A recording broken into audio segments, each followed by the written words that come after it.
Hi students, welcome back to Dev digital classes. और students, इस video में हम लोग देखेंगे जनरल साइंस का मोस्ट इम्पॉर्टेंट क्वेश्चन। और ये सभी क्वेश्चन को हमने फिजिक्स से लिया है। और ये सभी क्वेश्चन जो है किसी भी कम्पिटिटिव एग्जाम के लिए बहुत इंपॉर्टेंट है। तो चलिए देखते हैं पहला क्वेश्चन क्या है। पहला क्वेश्चन है, name the unit of physical quantity obtained by the formula 2k/v²।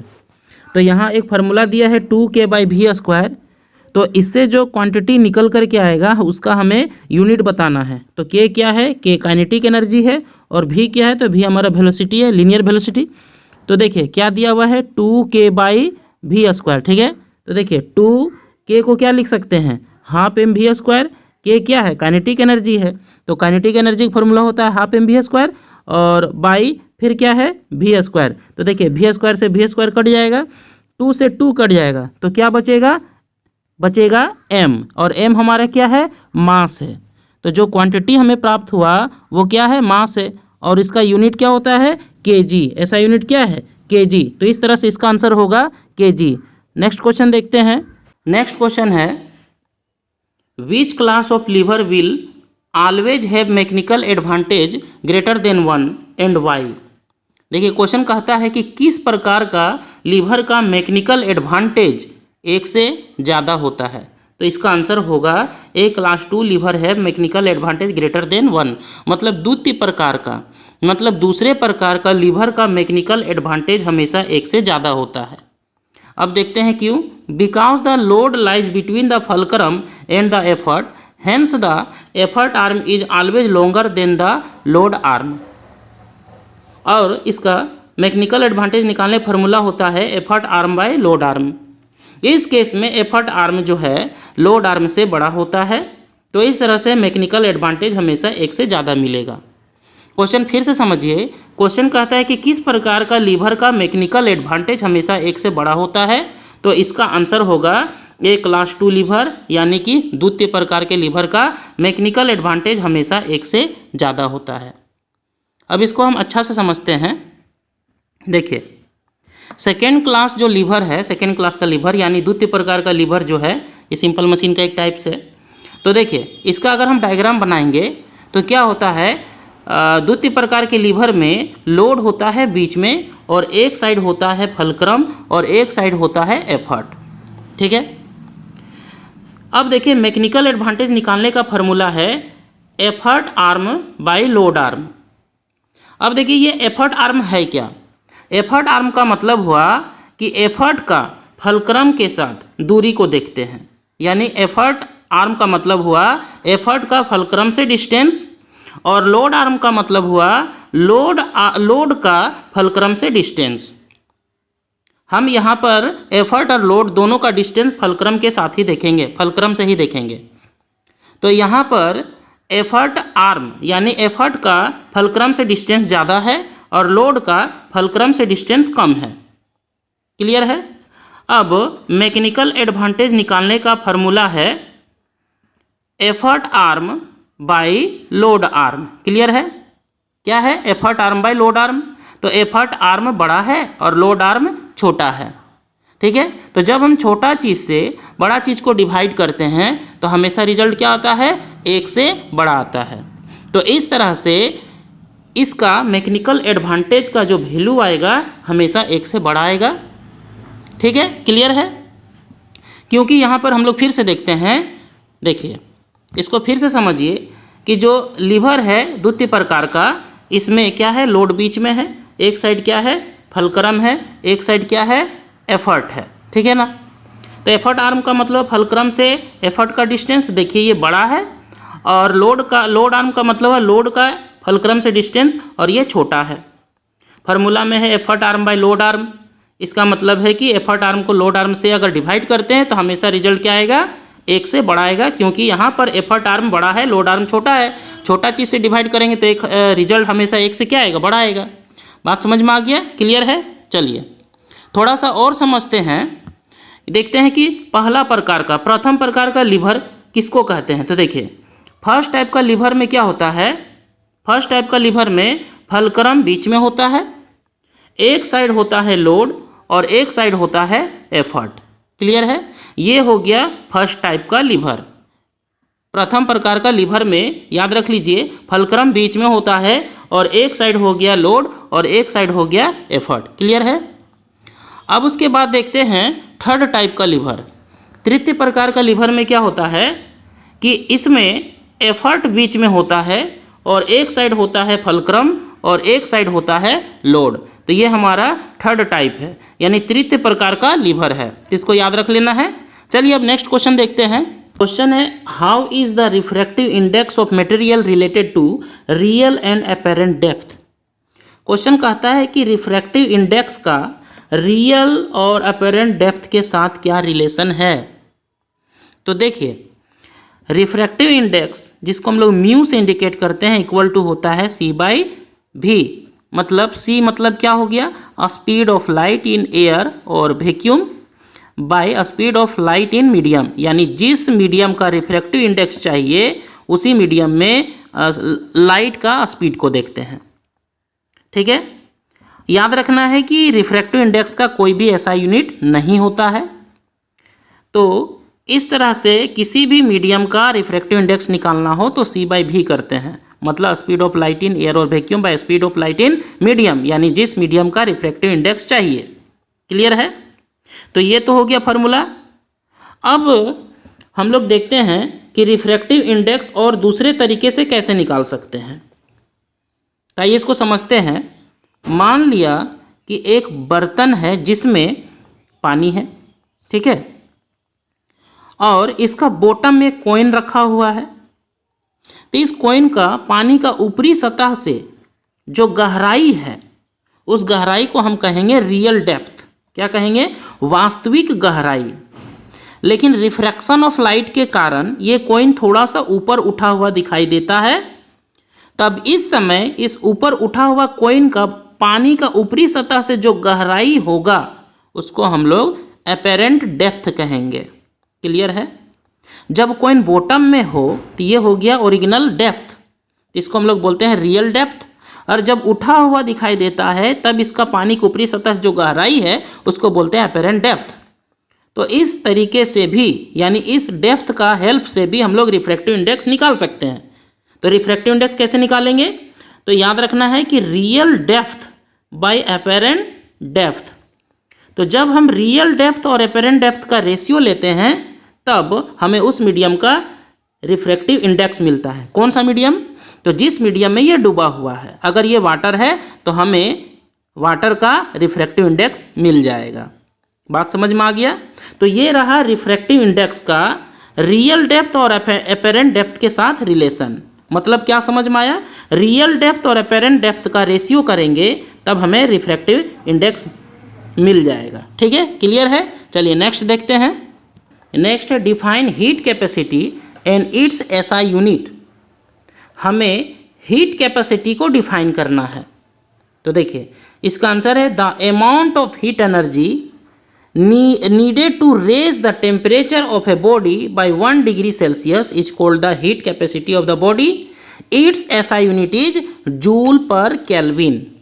देखिए इसका मतलब यह है कि किसी भी सब्सटेंस का सिर्फ 1 डिग्री सेल्सियस टेम्परेचर को इंक्रीज कराने में जितना हीट सप्लाई करना पड़ेगा, ये हीट उस सब्सटेंस का हीट कैपेसिटी कहलाएगा। बात समझ में आ रहा है। देखिए जो टेम्परेचर हमने लिया है 1 डिग्री सेल्सियस, इसके बदले 1 केल्विन भी कह सकते हैं। ठीक है, मतलब 1 केल्विन टेम्परेचर को इंक्रीज कराने में जितना हीट सप्लाई करना पड़ेगा वो हीट कैपेसिटी कहलाएगा उस सब्सटेंस का। इसको समझिए, किसी बर्तन में वाटर है, ठीक है, और इस समय इसका टेम्परेचर मान लिया कि T1 है। ठीक है, हमने इसका टेम्परेचर को इंक्रीज कराया, अब ये हो गया T2। T1 से क्या हो गया T2। तब T2 माइनस T1 अगर करते हैं तो टेम्परेचर का डिफरेंस आना चाहिए 1 डिग्री सेल्सियस या 1 केल्विन। यानी हम कहेंगे कि टेम्परेचर को हमने कितना इंक्रीज कराया है, सिर्फ 1 डिग्री सेल्सियस इंक्रीज कराया है या फिर 1 केल्विन। इस समय जितना हीट सप्लाई करना पड़ा होगा ये कहलाएगा उस सब्सटेंस का हीट कैपेसिटी। बात समझ में आ रहा है। और इसका SI यूनिट होगा जूल पर केल्विन। ठीक है, देखिए जूल पर केल्विन कैसे आया, फिर से एक बार समझते हैं। मान लिया हमने टेम्परेचर को इंक्रीज कराया 10 केल्विन, 10 केल्विन। पहले कितना था टेम्परेचर उस सब्सटेंस का पता नहीं, लेकिन इंक्रीज कराया 10 केल्विन, तब हमें हीट देना पड़ा 100 जूल। ठीक है, 10 केल्विन टेम्परेचर इंक्रीज कराने में हीट सप्लाई करना पड़ा 100 जूल, 100 जूल। ठीक है, तो 1 केल्विन इक्वल टू क्या हो जाएगा, 100/10। 0 से 0 कट गया तो कितना आंसर आया, 10 जूल। यानी हम कह सकते हैं कि 10 जूल हीट सप्लाई करना पड़ा सिर्फ 1 केल्विन टेम्परेचर को इंक्रीज कराने में। ठीक है, तो यही कहलाएगा हीट कैपेसिटी। क्या कहलाएगा, हीट कैपेसिटी, मतलब 10 जूल पर केल्विन। पर का मतलब सिर्फ 1 केल्विन। क्लियर है। इस कंडीशन में हमने क्या किया, हमने किया जो हीट सप्लाई किया था 100 जूल, वो 10 केल्विन टेम्परेचर इंक्रीज कराने में था। तो जैसे ही 10 से डिवाइड करेंगे तो क्या समझ में आ रहा है कि अब ये क्लियर हो गया कि 10 जूल हीट चाहिए सिर्फ 1 केल्विन टेम्परेचर को इंक्रीज कराने में। तब इस तरह से देख लीजिए, ऊपर में क्या है, जूल है, और नीचे क्या है, केल्विन है। क्लियर है। तो इस तरह से इसका आंसर हुआ, मतलब ऐसा यूनिट हुआ जूल पर केल्विन। क्लियर है। देखिए ये है ऐसा यूनिट। अगर सीजीएस यूनिट का बात करते हैं हीट कैपेसिटी का, तो जूल के बदले हो जाता है कैलोरी। क्या होता है, कैलोरी बाई, और टेम्परेचर केल्विन के रूप में ही लिखते हैं, क्योंकि टेम्परेचर का सीजीएस यूनिट या फिर एसआई यूनिट या सीजीएस यूनिट केल्विन ही होता है। और जो डिग्री सेल्सियस है टेम्परेचर का कॉमन यूनिट है। बात समझ में आ गया होगा। हीट कैपेसिटी का मतलब क्या हुआ, किसी भी सब्सटेंस का सिर्फ 1 डिग्री सेल्सियस या 1 केल्विन टेम्परेचर को इंक्रीज कराने में जितना हीट सप्लाई करना पड़ता है, उस हीट को सब्सटेंस का हीट कैपेसिटी कहते हैं। ठीक है, बात समझ में आ गया। फिर से सुनिए कि किसी भी सब्सटेंस का सिर्फ 1 डिग्री सेल्सियस या 1 केल्विन टेम्परेचर को इंक्रीज कराने में जितना हीट सप्लाई करना पड़ता है, उस हीट को उस सब्सटेंस का हीट कैपेसिटी कहते हैं। चलिए नेक्स्ट क्वेश्चन देखते हैं।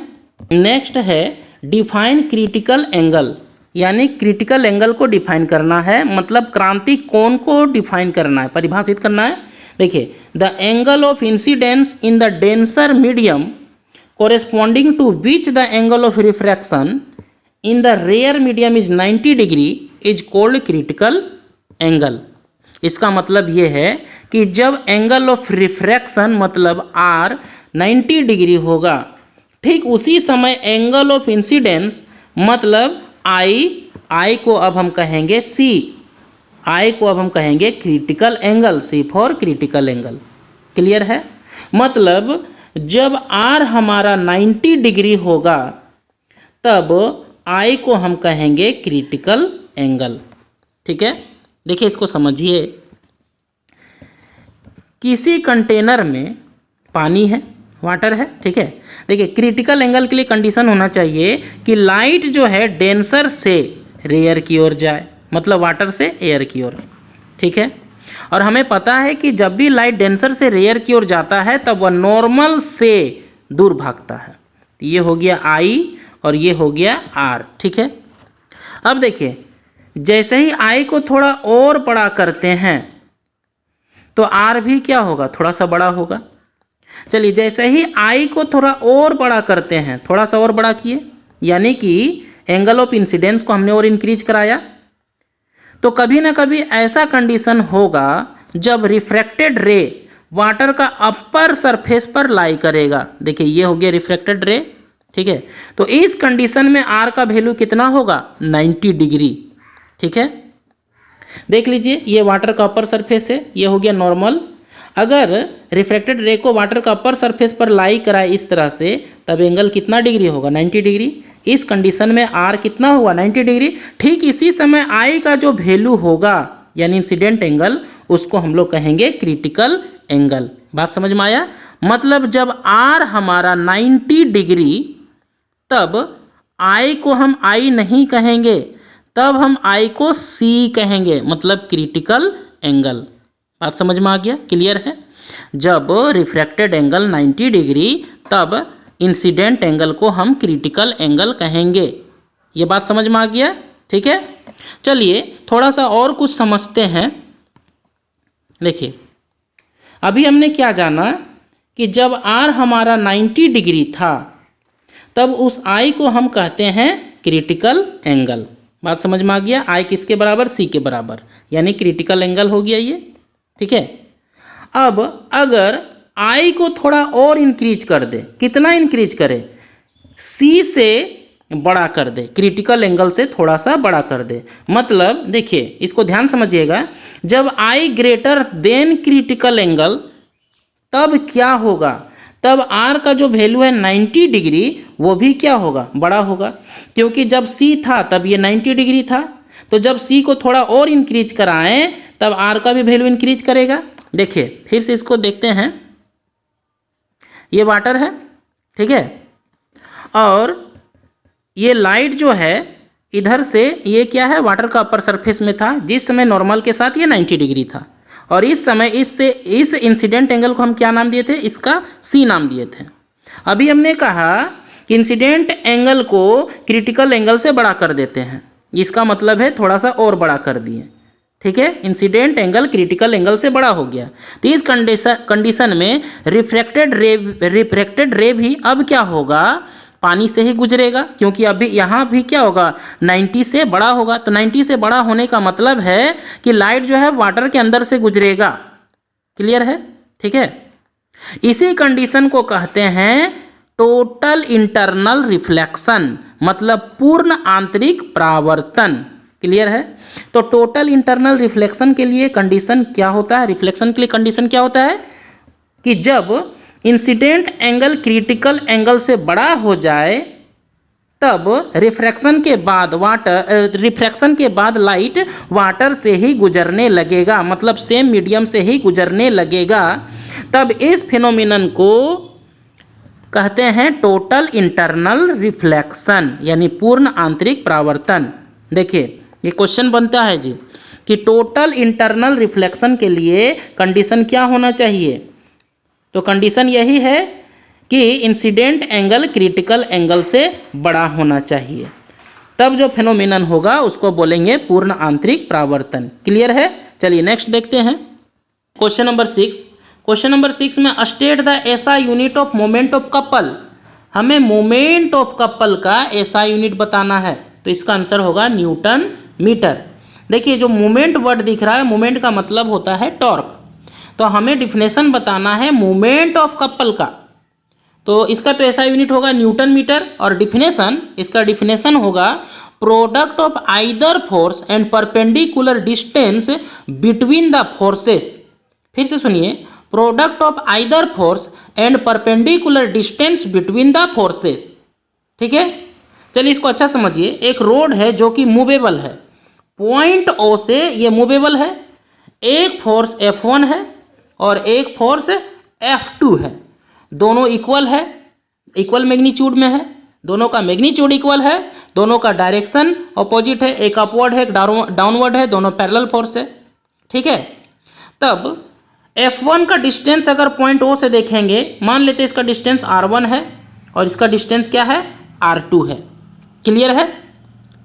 ठीक है, तो जब हम मोमेंट ऑफ कपल का बात करेंगे, तो मोमेंट ऑफ कपल निकालने के लिए दोनों में से कोई एक फोर्स लेंगे। चलिए हम लेते हैं F1, ठीक है, और दोनों फोर्स का बीच का डिस्टेंस को लेंगे, यानी कि R1 प्लस R2, तो ये हो गया मोमेंट ऑफ कपल।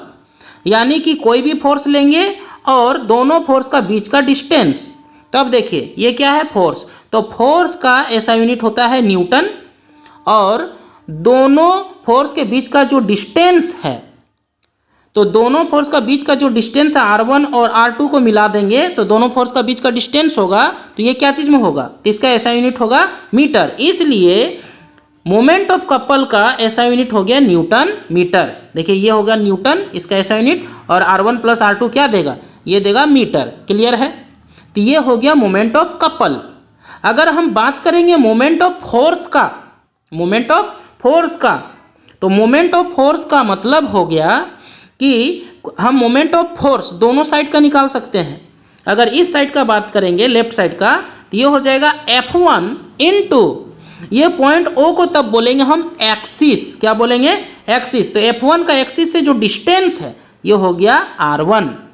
अगर हम right side moment of force निकालेंगे तो M इक्वल टू होगा F2 इंटू R2। बात समझ में आया? तो मोमेंट ऑफ कपल का मतलब हुआ कि कोई भी एक फोर्स लेंगे और दोनों फोर्स का बीच का डिस्टेंस, और मोमेंट ऑफ फोर्स का जब बात करेंगे तो हम दोनों साइड का मोमेंट ऑफ फोर्स निकाल सकते हैं। जब लेफ्ट साइड बात करते हैं तो देखिए F1 लेंगे और R1 लेंगे, दोनों का प्रोडक्ट। राइट साइड का बात करेंगे तो F2 और R2 दोनों का प्रोडक्ट। बात समझ में आया? ठीक है, तो मोमेंट ऑफ फोर्स का भी ऐसा यूनिट क्या होगा, न्यूटन, और क्या होगा, metre, newton metre. Moment of force का ऐसा यूनिट न्यूटन मीटर। क्लियर है? चलिए नेक्स्ट क्वेश्चन देखते हैं। नेक्स्ट क्वेश्चन देखते हैं, क्वेश्चन नंबर 7। क्वेश्चन नंबर 7 में है डिफाइन कपल। तो देखिए, two equal and opposite parallel forces not acting along the same line forms a couple. A couple is always needed to produce rotation. जब two equal forces, दो equal force हो, दोनों का direction opposite हो, parallel forces हो, not acting along the same line form से couple, तब यह कपल का रूप ले लेता है। ठीक है, तो इसको हम समझ सकते हैं कि मान ले एक रॉड है, ये मूवेबल है यहाँ से, ठीक है, पॉइंट O, एक F1 हो गया और एक F2 हो गया, लेकिन दोनों फोर्स का मैग्नीट्यूड सेम है, तो दोनों को हम F भी लिख सकते हैं। ठीक है, और ये पॉइंट से इसका डिस्टेंस R1 ले लेते हैं, इसका डिस्टेंस R2 ले लेते हैं। लेकिन जब कपल का बात करते हैं तब दोनों फोर्स के बीच का डिस्टेंस को हम देखेंगे, यानी चलिए मान लेते हैं R1 plus R2 equal to D। दोनों फोर्स के बीच का डिस्टेंस क्या है, D है। क्लियर है? तब देखिए, दोनों फोर्स इक्वल मैग्नीट्यूड का है, पैरेलल है, दोनों अपोजिट है, एक अपवर्ड है एक डाउनवर्ड है, not acting along the same line. इस बात को समझिए कि दोनों का लाइन अलग है, दोनों का फोर्सेस का लाइन अलग है। ये F1 है तो इसके लिए ये लाइन हुआ, ये F2 है तो इसके लिए ये लाइन हुआ। वही लिखा हुआ है not acting along the same line. तब इस तरह का जो कंस्ट्रक्शन है, इस तरह का जो स्ट्रक्चर है, ये क्या कहलाता है, कपल कहलाता है। ठीक है, और जब हम लोग मोमेंट ऑफ कपल निकालते हैं तो दोनों में से कोई एक फोर्स को लेते हैं और दोनों फोर्स के बीच का डिस्टेंस को लेते हैं, यानी कि कोई एक फोर्स लेंगे दोनों में से और बीच का डिस्टेंस लेंगे, दोनों फोर्स का बीच का डिस्टेंस, और उसको मल्टीप्लाई करेंगे तो वो निकल जाएगा मोमेंट ऑफ कपल। ठीक है, इस तरह का जो कंस्ट्रक्शन है ये रोटेशन का कारण बनता है। ठीक है, ये क्या करेगा, रोटेट करेगा। ठीक है, अगर फोर्स का डायरेक्शन ये डाउनवर्ड है, ये अपवर्ड है, ये साइड राइट साइड डाउनवर्ड है, लेफ्ट साइड अपवर्ड है, तो ये क्लॉकवाइज घूमेगा। ठीक है, क्लियर है? यही लिखा हुआ है यहाँ पर, a couple is always needed to produce rotation. ये रोटेशन का कारण बनता है। क्लियर है? चलिए नेक्स्ट क्वेश्चन देखते हैं। Right the relationship between the SI and CGS unit of moment of force. तो हमें मोमेंट ऑफ फोर्स का जो SI यूनिट है और जो CGS यूनिट है, दोनों के बीच में रिलेशन बताना है।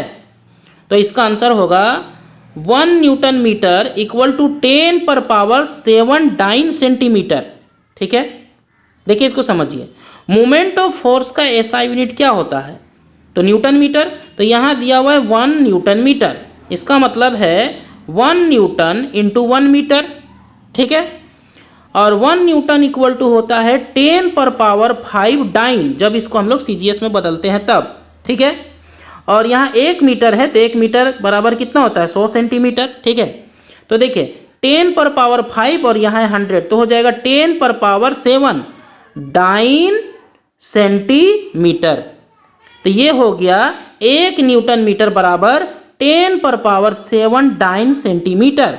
तो ये हो गया CGS यूनिट और ये हो गया SI यूनिट। यही है दोनों के बीच में रिलेशन। ठीक है, क्लियर है? चलिए नेक्स्ट क्वेश्चन देखते हैं। Question number 9, a pond appears to be 2.7 metre deep if the refractive index of water is 4/3 find the actual depth of the pond.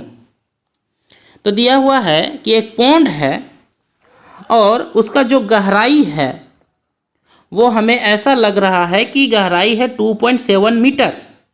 ठीक है, तो ये कौन सा डेप्थ है, कौन सा गहराई है, इसको बोलेंगे एपेरेंट डेप्थ, जो हमें लग रहा है।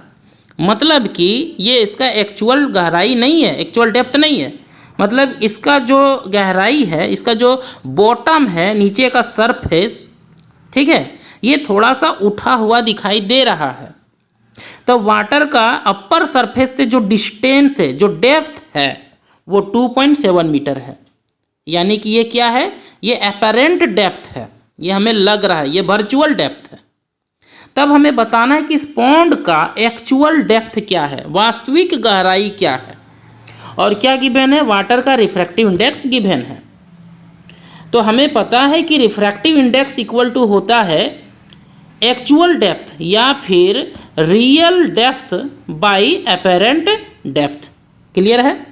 ठीक है, अब देखिए रिफ्रैक्टिव इंडेक्स वाटर का दिया हुआ है 4/3 और रियल डेप्थ हमें पता नहीं है, और एपेरेंट डेप्थ दिया हुआ है 2.7 मीटर।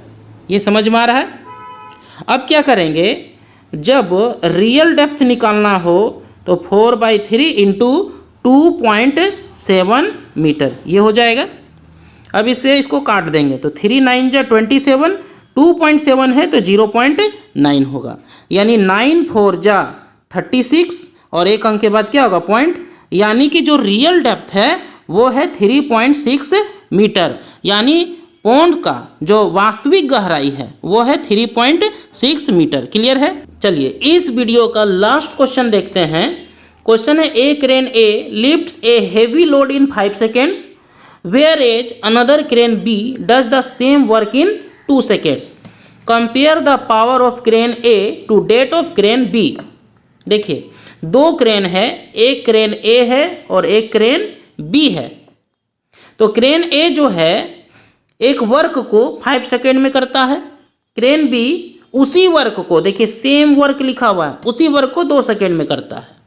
तो बताना है कि किसका पावर अधिक है, यानी हमें दोनों का पावर का कंपैरिजन करना है। ठीक है, तो चलिए पहले देखते हैं ए के लिए, क्रेन ए के लिए तो क्या होगा, तो P इक्वल टू होता है W/T, power equal to work by time. तो P1 होगा और ये T1 होगा, W को हमने W रहने दिया। ठीक है, और क्रेन B के लिए P2 इक्वल टू W/T2। देखिए W को हमने W ही रहने दिया, वर्क को W रहने दिया। क्यों? देखिए यहाँ भी W है और यहाँ भी W, दोनों के लिए सेम वर्क है, इसलिए दोनों जगह हमने क्या रहने दिया, W। ठीक है, अब देखिए टाइम अलग अलग है, तो एक में T1 एक में T2। ठीक है, तो यहाँ से क्या निकलेगा, W equal to P1 into T1। चलिए इसको मान लेते हैं इक्वेशन 1, और यहाँ से क्या निकलेगा, W equal to P2 into T2, ये हो गया इक्वेशन 2। देखिए दोनों में सेम वर्क है, तो लेफ्ट साइड इक्वल तो राइट साइड भी क्या होगा, क्या होगा, इक्वल, यानी P1 into T1 equal to P2 into T2 from equation 1 and equation 2। देखिए P1 into T1 equal to P2 into T2। ठीक है, तब P1 और P2 का रेशियो क्या निकलेगा, तो T2/T1 निकलेगा। T1 को उठाकर हम इधर ले आएंगे तो डिवाइड में होगा, यानी T2/T1, और P2 को उठाकर हम इधर ले आएंगे। तो इसको याद कर लीजिए, क्या होगा, दोनों का पावर का रेशियो, यानी P1/P2 इक्वल टू T2/T1। फिर से सुनिए, P1/P2 इक्वल टू T2/T1। ठीक है, चलिए इसको आगे देखते हैं, क्या निकला, P1/P2 इक्वल टू T2/T1। ठीक है, तो T2 कितना है, तो T2 जो है क्रेन B के लिए है, तो टाइम कितना है, देखिए यहाँ पर 2 सेकेंड है, और T1 कितना है, 5 सेकेंड है। ठीक है, तो इस तरह से रेशियो कितना आया, 2:5 आया। तो P1 क्या था, क्रेन A का पावर था, P2 क्या था, क्रेन B का पावर था। तो देखिए P2 कितना आया, 5, P1 कितना आया, 2, मतलब रेशियो है 2:5 में। तो तो हम कह सकते हैं कि क्रेन बी का पावर जो है अधिक है। देखिए रेशियो में दिख रहा है, क्या दिख रहा है, 2/5 है। यानी कि अगर पावर हम अलग भी बात करते हैं तो P1 जो है वो हो जाएगा कितना, 2x वाट, और P2 कितना हो जाएगा, P2 ये हो जाएगा 5x वाट। ठीक है, तो देखिए ये क्या हो गया, क्रेन बी का पावर अधिक है। क्रेन बी का क्या है, क्रेन बी का पावर अधिक है। रेशियो में हो गया 2:5। क्लियर है, कंपेयर किए तो दोनों में से किसका पावर अधिक निकला, क्रेन बी का पावर अधिक निकला। ठीक है, क्योंकि वो सेम वर्क को मात्र 2 सेकेंड में पूरा करता था, मात्र 2 सेकेंड में उस कार्य को पूरा करता था। क्लियर है, तो यहाँ पर आंसर आएगा 2:5। बात समझ में आया। चलिए इस वीडियो में इतना ही। अगर वीडियो अच्छा लगा हो तो प्लीज़ मेरे चैनल को लाइक करें, शेयर करें, सब्सक्राइब करें। Thanks for watching.